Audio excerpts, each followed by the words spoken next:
Technology has impacted large-scale farming into square centimeters, holding a big number of valuable assets.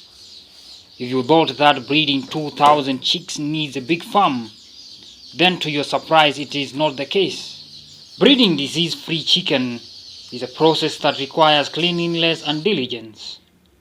Before getting into the chicken room, you must disinfect your feet into this medicated water to avoid taking diseases to the growing chicks.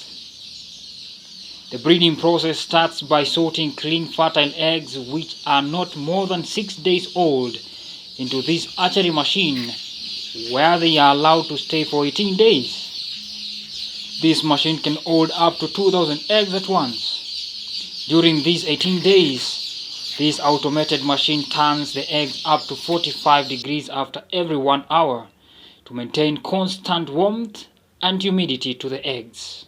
After these 18 days, the eggs are transferred to another machine where they are allowed to stay for 3 days to allow the chicks to get out of their shells. On the 4th day, the chicks can be removed from the machine to the breeding square, where they are provided with food, lighting, and warmth. These chicks are ready for the market from 1 day old and above. For transportation, the chicks are placed into perforated cartons to allow smooth circulation of air.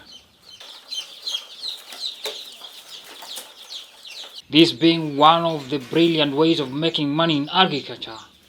Chicks Way Kenya is a farming company fully involved in breeding of chicks for commercial purposes, confirming to sell more than 2,000 chicks in a week, especially Tuesdays and Thursdays when chicks are ready. This company, situated at Juja along Thika Road, breeds advanced local chicken chicks that can give productivity in 3 months' time.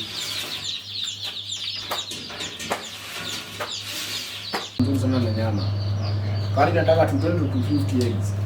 Lakini kulela nayo ina gain weight haraka kuliko kali, lakini nayo pia itali mingi kuliko kali. Sasa kwa hii biashara unakuta mtu either anataka mayai ama nyama ama duo. Duo zote ni duo, lakini kwa nyama ni broiler, kwa mayai ni kali.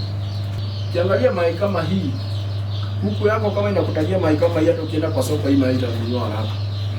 Lakini kifaranga kama iko substandard, hata mayai inataka mayai kidogo sana.